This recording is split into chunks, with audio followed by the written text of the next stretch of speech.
Bonjour et bienvenue sur le tuto d'utilisation de la plateforme de saisie de vos comptes rendus Réveillon Noël 2024.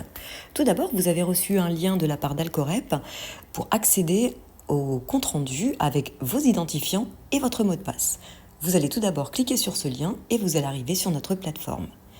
Vous allez saisir vos identifiants, votre mot de passe et vous accédez à notre première page. Si vous avez déjà travaillé sur la plateforme, vous avez déjà en historique des comptes rendus déjà réalisés. Alors, pour saisir un nouveau compte rendu, pour Réveillon, on va vous demander de saisir un compte rendu une fois par semaine par magasin. Si sur la même semaine, vous avez 2 magasins différents, effectivement, vous allez saisir 2 comptes rendus. Mais ce n'est pas la peine de saisir un compte rendu par jour si vous avez 3-4 jours sur la même semaine.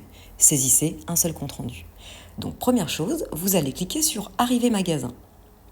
Le matin, on vous demande en arrivant de prendre une photo de l'enseigne dès votre arrivée en magasin. Donc vous prenez une photo de l'enseigne et vous la gardez au chaud dans votre photothèque. Donc vous appuyez sur Arriver magasin. Si vous avez déjà travaillé sur la plateforme, vous sélectionnez bien Réveillon Noël 2024. Si ce n'est pas le cas, cette étape ne s'affichera pas. On clique sur Valider. Alors, vous allez tout d'abord sélectionner la date de votre animation. Ensuite, le magasin si vous en avez plusieurs. Et enfin, vous allez cliquer sur Choisir la photo. Vous allez dans votre photothèque et vous allez insérer la photo de l'enseigne que vous aurez prise en arrivant le matin. Quand vous aurez fait cette manipulation, vous allez voir la photo va s'afficher en bas de Photo du magasin. Une fois qu'elle s'affiche, vous pouvez cliquer sur Valider. Une fois que vous avez validé cette étape, vous allez voir un deuxième bouton apparaître qui est Départ magasin. De la même manière, on vous demande en quittant le magasin de prendre une petite photo de l'enseigne pour clôturer le compte-rendu. Donc tout pareil, vous insérez la photo à partir de votre photothèque et vous allez voir, elle va s'afficher en bas et là vous allez pouvoir valider. Une fois que vous avez fait ces 2 petites manipulations, votre compte-rendu va apparaître en dessous, rapport à rédiger. Et là vous allez pouvoir cliquer dessus et répondre aux différentes questions. Alors, première question, c'est prendre une photo de votre emplacement avec stand et photo de concurrents s'ils sont présents. S'il n'y a pas de concurrents, effectivement, il n'y a pas de photo. Si il y en a, vous essayez de prendre une petite photo. Vous essayez aussi au cours de la journée, quand vous aurez 5 minutes, de prendre une petite photo de votre stand où vous êtes positionné. Et c'est à partir de là où, pareil, dans votre photothèque, vous allez pouvoir sélectionner une photo de votre positionnement. Et ensuite, c'est parti, vous allez pouvoir répondre aux différentes questions. Donc, première question, est-ce que sur la semaine, vous avez fait plus de dégustation ou plus de BRI? Ou alors peut-être que de la dégustation ou peut-être que de BRI. Mais en tout cas, vous sélectionnez là où vous avez fait le plus de choses. Si vous avez fait plus de dégustation, c'est dégustation. Et ensuite, vous arrivez sur le pavé vente. Et là, vous allez voir, c'est tout simple, c'est vraiment par produit. Alors, les boîtes d'assortiment LCDR, combien vous en avez vendu? Ensuite, les assortiments, toujours LCDR, combien vous en avez fait déguster dans la journée? À peu près, mettez des tranches. Les boîtes assortiments LCDR, le prix affiché. Ensuite, est-ce que les boîtes LCDR étaient bien présents? Oui, non. Bon, si vous en avez vendu, oui, ils sont présents. Si vous n'y avez rien, vous mettez non. Et est-ce qu'à un moment donné, il y a eu une rupture sur les produits?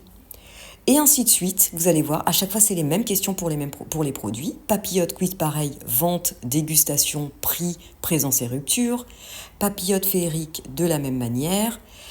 Papillote lutin de la même manière. Et enfin, à la fin, vous avez les autres produits. Donc, pour tous les autres produits, vous n'avez qu'à cumuler. C'est pas la peine de nous mettre le nom des produits. Vous cumulez simplement le nombre de ventes sur les autres produits, le nombre de dégustations globales que vous avez fait sur les autres produits.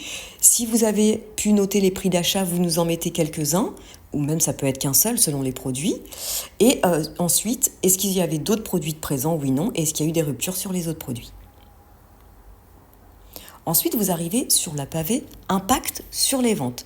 Donc là, c'est assez simple. En fait, on vous demande de mettre une note de 1 à 5 sachant que 1, c'est vraiment la moins bonne note et 5, c'est la meilleure. Donc, selon vous, l'impact de la dégustation sur les ventes était bonne, moyenne, faible. Selon vous, l'impact de la remise des BRI était, voilà, pareil, faible, bonne. Selon vous, l'impact du track promo, enfin voilà, ainsi de suite. Vous avez quelques questions, mais vous avez juste il n'y a pas de saisie à faire. Vous cliquez simplement sur votre appréciation, moyen, faible, bon, fort. Et enfin, sur la dernière question, selon vous, l'impact de la publicité TV était faible, moyenne, bonne, forte, et précisez éventuellement si les autres leviers de vente vous ont aidé. Par exemple, est-ce qu'il y avait de la PLV en plus dans le magasin? Est-ce qu'il y a eu des tracts en plus? Enfin, quels sont les leviers qui ont été une aide à la vente?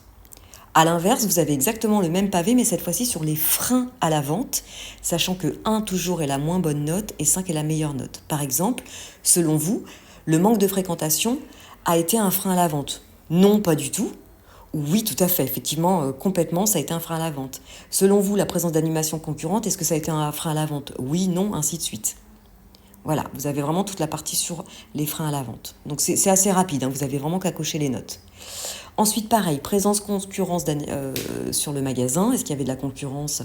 Oui, non. Dans ces cas-là, on vous demande effectivement de prendre une petite photo et de noter la marque. Est-ce que c'était Lindt, Ferrero ou autre? Et qu'est-ce qu'ils avaient comme mécanisme? Ils faisaient de la dégustation, ils distribuaient du BRI, ils proposaient des cadeaux, est-ce qu'ils proposaient des jeux? Est-ce qu'il y avait carrément autre chose, la distribution de tracts? Voilà, ça peut être tout. Voilà. Et si oui, ces animations concurrentes étaient-elles en stand? Ces animations concurrentes avaient-elles des BRI? Enfin, ainsi de suite. Là, on vous laisse vraiment répondre. Est-ce qu'ils distribuaient des goodies? Est-ce que c'était une animation?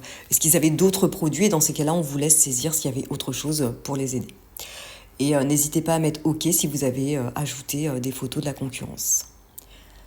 Ensuite, le pavé avis et commentaires des consommateurs. Comme d'habitude, on vous demande quelques infos sur la perception des produits par les consommateurs. Donc, est-ce que quels sont les retours les plus fréquents des consommateurs sur les papillotes, sur les coffrets, voilà, les questions les plus fréquentes, les retours les plus fréquents. Voilà. Et enfin, vous avez la partie bilan. Donc, où étiez-vous positionné? Quelles étaient la fréquentation au niveau du stand?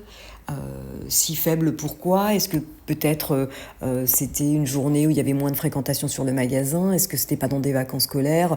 Est-ce qu'il y a un événement qui fait que... Enfin voilà, est-ce que c'est habituel sur cette journée-là en magasin? Voilà, essayez de creuser un petit peu le point. Si vous avez eu assez de quantité pour faire la dégustation sur vos journées, donc ça c'est important, non, pas du tout, moyennement, voilà. Une fois que tout cela est fait, vous n'avez plus qu'à enregistrer votre compte-rendu et il va apparaître dans les historiques. Alors, bien évidemment, si vous sentez que vous avez oublié quelque chose, vous pouvez toujours revenir dessus. Dans la partie historique, vous pouvez toujours revenir sur votre compte-rendu, faire des modifications, et puis vous le retournez tout en bas et vous enregistrez à nouveau le compte-rendu. Et voilà, on vous souhaite de très bonnes animations. Merci beaucoup.